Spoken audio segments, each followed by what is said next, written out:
আসসালামু আলাইকুম।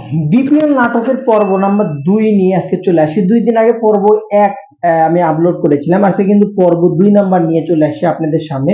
১ম পর্বে আমি আলোচনা করেছিলাম যে কোন টিম থাকছে এবারের বিপিএল এ বা থাকার সম্ভাবনা কতটুকু সেই বিষয়টাই আমি আলোচনা করেছিলাম। কিন্তু আগেরবার রংপুর, রাজশাহী, ঢাকা এবং ফরচুন বরিশাল নিয়ে।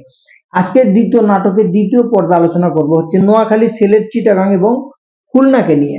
আচ্ছা, এই ৪ টিমের আগে আমি অ্যানসারটা আপনাদের দিয়ে নেই। তার পরবর্তীতে আমি নাটকের মেইন পর্বে মানে মেইন থিমে প্রবেশ করি। এখন পর্যন্ত বর্তমানে বিপিএল নিয়ে যত কিছু হইছে নাটকের, যেহেতু ২য় পর্ব আমার, ২য় পর্বে আগে ৩টা, প্রথমে নোয়াখালীর কথা বলে নেই। যদি এবার বিপিএল হয়ও নোয়াখালী চান্স পাচ্ছে না, এটা আপনি মোটামুটি শতভাগ ধরে নেন। যদি নোয়াখালী মালিকানা অন্য কেউ নেয় তবে সম্ভব, যদি বিপিএল হয়। এটা একবারে ক্লিয়ার অ্যান্সার, একবারে ক্লিয়ারলি বলে দিলাম। নোয়াখালী আগের যে ভবিষ্যৎ মার্কা নোয়াখালী রাখবে না, বলে লাভ নেই। মানের যা ছিল ওটুকু নোয়াখালী শেষ। তাপা বহুত পিটাই ছিল, মানে কাম হয়নি। কিন্তু যদি ভালো মালিকানা নেয় নোয়াখালীর মানের রাখার জন্য, তবে কিন্তু ভালো টিম পরিচালনা করলে বিপিএল দিবে। সিলেটের কথায় আসি, আগের বার সিলেটে নাকি ফিক্সিং করেছিল আবেগের বশতে, গাড়ি চালাতে চালাতে একটা লাইভে চলে আসছিল সিলেটের মালিক। পরবর্তীতে সেটার জন্য সে দুঃখ প্রকাশ করেছে আমার জানা মতে যতটুকু। এবং শেষ যতটুকু আপডেট যেটা, যে নাসুম আহমেদের ৩৫ লাখ টাকা নিয়ে পোস্ট করার পরেও বিসিবি কিন্তু আস্থা কিছুটা হলেও হারাইছে সিলেটের প্রতি, নতুন মালিকানা খুঁজতেছে। এখন তারা থাকবে কিনা বা থাকবে তাদের ব্যক্তিগত বিষয়। যতটুকু জানা তথ্য আমার অনুসারে, যে তাদের ওই ভাই ওই টাকা পয়সার লেনদেনের ঘিরিঙ্গি আছে, ঢাকা কমপ্লিট করলেও তারা কিন্তু কমপ্লিট এখন পর্যন্ত করেনি, যার জন্য সিলেটের মালিকানা নিয়ে এখনো দোটানার মধ্যে অবস্থান করছে তারা থাকবে কি থাকবে না। তবে সিলেটের যেহেতু টাকা পয়সা আছে, ভালো সুনাম আছে, এ যাবৎ সিলেটের কোনো প্রবলেম হয় না। এই আসরটা বাদে ভালোভাবে পরিচালনা করছে, তো সলিউশন হয়ে যাবে। চিটাগাং এর কথা বললে আসি, চিটাগাং পুরোপুরি আকাশ ভরা তারা, উপরে হোন মারা সারা। এটি কোনো সাবজেক্টে নাই, ইস্যু নাই, কোনো কিছুই নাই। ভালো যদি কোনো কেউ আসে তবে দিকে তার হাতে তুলে অপশন নাই। খুলনা আসবো আসবো আসবো না, আসবো আসবো আসবো না, এই আসবো এই আসবো না, এই আসবো এই আসবো না, এই দুটো আমার মধ্যে বর্তমানে অবস্থান করছে। তবে মালিকানার খোঁজে এখন পর্যন্ত ৪ থেকে ৫টা ভালো ইন্ডাস্ট্রি বা যদি মালিক যেটাই বলেন না কেন, ভালো ফ্র্যাঞ্চাইজি, ভালো কোম্পানি, এমনকি মেঘনা গ্রুপের নামও শোনা গেছে স্পন্সরের, তো এরকম নাম কিন্তু এখনো তারা কিন্তু অফার করতেছে। তো বিসিবি মোটামুটি একটা ভালো অফার বা আশা করছে। শেষ খবর যেটা, যে সামনের মাসে হয়তো বা ঢাকা, নোয়াখালী এবং হচ্ছে যে সরি ঢাকা, আপনার রংপুর এবং হচ্ছে যে আপনার রাজশাহীকে তারা অফার করবে, অর্থাৎ থাকার জন্য বা টিমে থাকার জন্য, যেটাকে বলে আর কি। তো এই ছিল আমার পরবর্তী সেকেন্ড পর্বের ৪ টিমের আপডেট। এবার বলে নেই নাটকের মেন পর্বে। বর্তমান পরিস্থিতি বিবেচনা করলে বিপিএল এর সমস্যার সমাধান হবে বলে মনে করছেন বাংলাদেশে ক্রিকেট বোর্ড?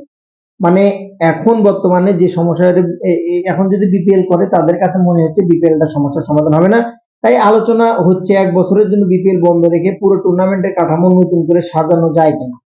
এই বছর বিসিবি চাইলে একটি শক্তিশালী দীর্ঘমেয়াদী পরিকল্পনা তৈরি করতে পারে, যেমন ফ্র্যাঞ্চাইজি বাঁচানো, লেখাপড়া করবে চাচ্ছি না, সহজ ভাষায় আপনাকে আমি বোঝানোর চেষ্টা করি। যেটা বিসিবি যে বর্তমানে যে কন্ডিশন, এখন বর্তমানে যে অবস্থানে আছে, তাতে করে এই জিনিসটা হতো। তামিম ইকবাল বিসিবি বস হয়ে আসার পরে যেভাবে চারদিক থেকে বিএনপির সেনাবাহিনী বা সৈন্যবাহিনী যেটাই বলেন আপনি, বিএনপির ছেলেরা, বিএনপির বইয়েরা যেভাবে ঘিরে ধরছে, এটা তো ভাই সমালোচনা করার বাস্তবিক। তো সালাউদ্দিন সাহেবের ছেলে যদি বলেন আপনি, আপনি ববি হাজ্জাজের ওয়াইফের কথা যদি বলেন আপনি, বিএনপির যেগুলো নেতা ক্রিকেটে জীবনে কোনদিন ব্যাটি ধরেন তারা এখন নেতা। তো আমি কিন্তু প্রথমে আজ থেকে ২ মাস আগে একটা কথা বলেছিলাম যে তামিম ইকবাল যখন এই দায়িত্বটা নেবে বিসিবি বসের, এমন একটা মুভমেন্ট আসবে, এমন একটা সময় আসবে, সে সময় তামিম ইকবাল জোরে কথা বলতে পারবে। সেই সিচুয়েশনটাতে, সেই সিচুয়েশন যে ২ মাস পরেই আসবে, আসলে এটা ভাবতেও পারি নাই। তো তামিম কিন্তু বর্তমানে দালালি করতে গেছে ভারতে।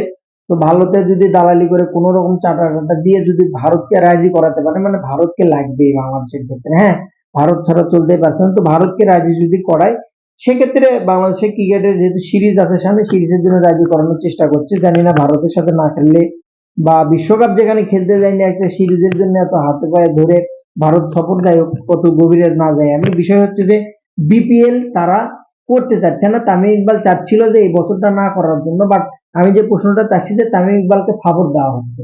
হ্যাঁ, তামিম ইকবালকে ফাবর দেওয়া হচ্ছে যে তুমি এটা থেকে এটা করো না, এরকম তথ্য আছে, এখন পর্যন্ত মিডিয়াতে প্রকাশ হয়নি, এরকম তথ্য আছে যে তামিম ইকবালকে শাসানো হচ্ছে, তামিম ইকবাল ঠিকঠাক ভাবে শান্তিভাবে পরিচালনা করতে পারছে না। এটা আগে থেকেই কথা ভাই, পাপন সাহেব 12 বছর রাজত্ব করে গেছে আওয়ামী লীগের সময়, বিএনপি সময় যে আসে কেউ এরকম রাজত্ব করবে বা এরকম ঠেকাবে, এটা তো স্বাভাবিক কমন জিনিস, এটা আগে থেকে বলে আসে। তো মাঝখানটা কি হলো, তামিম ইকবাল জোর জবর করেন, মানুষ দুটা নষ্ট হয়ে 6 মাস পরে চলে যাবে বিসিবি স্যারে, এরকম একটা সিচুয়েশন তৈরি হবে, আগাম কথা বলা ঠিক না। তবে বিপিএল নিয়ে যদি বিসিবি সত্যিকার অর্থেই পরিকল্পনা করে থাকে পিএসএল এর মতো দীর্ঘমেয়াদী 8 বছর 9 বছর 10 বছরের, তাহলে আমি মনে করি যে এটা ভালো দিক, যে 1 বছর আমাদের কষ্ট হবে না, 1 বছরের জন্য আমরা মেনে নিলাম যে বিপিএল হচ্ছে না, এটা আমরা মেনে নিলাম যে কোনো ভাবে। বাট আপনি এখন ওই বিপিএল হবে না এটা বললেন, আপনি জানুয়ারি পারবো, ফেব্রুয়ারি পারবো, মার্চ এপ্রিল জুন তুলে আবার যায়, যখন জুন মাস চলে আসবে সেম এই সময় আসে, তখন যে আবার লক্ষ্য লক্ষ্য শুরু করে দেবেন, অমুক টিমের সাথে যোগাযোগ করছি, ফ্র্যাঞ্চাইজি নাই, অমুক মালিকানা নাই, অমুক প্লেয়ার টাকা পাচ্ছে, এই ভালো কোনো স্পন্সর পাচ্ছি না, সেই নাটক করে সেই বছর বন্ধ রাখবেন, এরকমটা কিন্তু করা যাবে না। এই নাটকটা প্রতি বছরই কিন্তু 12 বছর হলে হয়ে আসতেছে। সো বিসিবি যদি সত্যি চায়, তামিম ইকবাল যদি সত্যি চায়, সম্ভব এই বছরই বিপিএল করা। আর যদি মনে করে যে না, আমরা ব্র্যান্ডিং করব, ভালো কোয়ালিটির করব, আমি সেটাকেও সাপোর্ট করি, যে না, ভালো যদি একটা কোয়ালিটির বিপিএল হয় সত্যি সবার জন্য ভালো, কারণ আজ পর্যন্ত যে হুন মারামারি বিপিএল আছে এরকম চাই না, সেটাকেও আমি সাপোর্ট করি। বাট জবানটা কিন্তু আপনাকে ঠিক রাখতে হবে, এই জিনিসটা কিন্তু কমিটমেন্টটা ঠিক রাখতে হবে, নাহলে কিন্তু প্রবলেম হবে, নাহলে কিন্তু মানুষ চেয়ে যাবে, মানুষ কিন্তু অবশ্যই বলে বলবে, তখন আপনাকে কিন্তু কথা শোনাবে। কারণ তামিম ইকবাল বিসিবির বস হয়ে আসার আগে অনেক চাপা পিটাইছে বিপিএল নিয়ে, তার অনেক ভালো পরিচিত, বড় বড় স্পন্সর নিয়ে আসতে পারবে, বিপিএল সাজাতে তার হয়তো 2 মাস 3 মাস লাগবে, বা সেগুলো চাপা কিন্তু বর্তমানে খাচ্ছে না। তো এগুলো নিয়ে আমি ওইদিকে যাচ্ছি না, আমার প্রশ্ন হচ্ছে যে বিপিএলটা ভালো হোক। আপনারা যদি সত্যি চান বিপিএল কে ব্র্যান্ডিং করার জন্য, অবশ্যই সেই হিসেবে কাজ করেন, 1 বছর বিপিএল না হোক মানে নেব।